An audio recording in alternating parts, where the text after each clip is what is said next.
હાલો, રામપુર તોરીને આંગણે આ આપા ગીગાનું જન્મસ્થળ છે.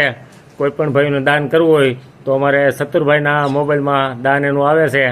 અને મારી પાસે જે દાન આવે છે એ કૂતરાના લાદવા છે. તે પછી કોઈ ગાવું પગ દુખતા હોય, કોઈનું આવું હીડ્યું હોય, કોઈને સિંગ બાંધીને ભટકાણી હોય ને ગમે ત્યાં એવું થયું હોય, કોઈને અહીંયા સરવા ગયું, કોઈ સોત મૂક્યો હોય ને કંઈક વારામાં ઘા આવી ગયું હોય ને લોહી નીકળ્યું હોય, એમાં જે કોઈને પૈસાનું દાન કરવું હોય મારા ખાતામાં માણસો દાન કરે છે. મારા નંબર છે 9161 અને કૂતરાના લાદવાના જે ફારો આવે છે ગામમાંથી ને બધીએથી, બહાર ગામથી ને એ મારા મોબાઈલમાં દાન આવે છે બધીએ. એટલે મારા નંબર હજી એક વખત બોલી જાઉં, 9161 4945. કોઈ પણ ભાઈને દાન કરવું હોય તો મારા નંબરમાં કરજો. અને જે કાલે અમારે 9 તારીખ અને 8મો મહિનો જે કૂતરાના લાદવા કર્યા છે એ દાન જે ભાઈએ કર્યું છે એના નંબર હું બોલી જાઉં, નામ બોલી જાઉં આખું.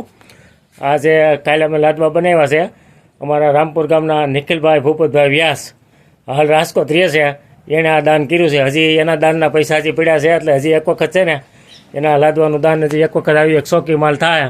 અને બીજા એક મારી પાસે 2000 રૂપિયા પડ્યો છે, એમાં 600 રૂપિયા આવ્યા છે મુકેશભાઈ ગેવરિયા રામપુરના, 600 રૂપિયા એણે આપ્યા છે. તે પછી એક ગાઉના જે આવ હળવાનું જે પૈસા આવ્યા હતા ને એમાં એક બીજા ભાઈ અમારા રામપુરના છે થોમર કિશોરભાઈ સુરત છે, એણે 1100 રૂપિયા નાખ્યા છે. એટલે એ પૈસા ગાઉના મારી પાસે પડ્યા છે. કોઈ પણ ભાઈઓને રામપુરમાં ગાઉને કોઈને પગ દુખતા હોય કે હાજામાંથી થઈ હોય તો ખૂનની ગુણ લેવી હોય તો મારો કોન્ટેક્ટ કરજો. હજી એક મારા નંબર બોલી જાઉં છું 9161 4945. એટલે એ રીતથી છે, નોખા હિસાબ રાખવાનો અને ગમે તેથી હિસાબ માગી શકો.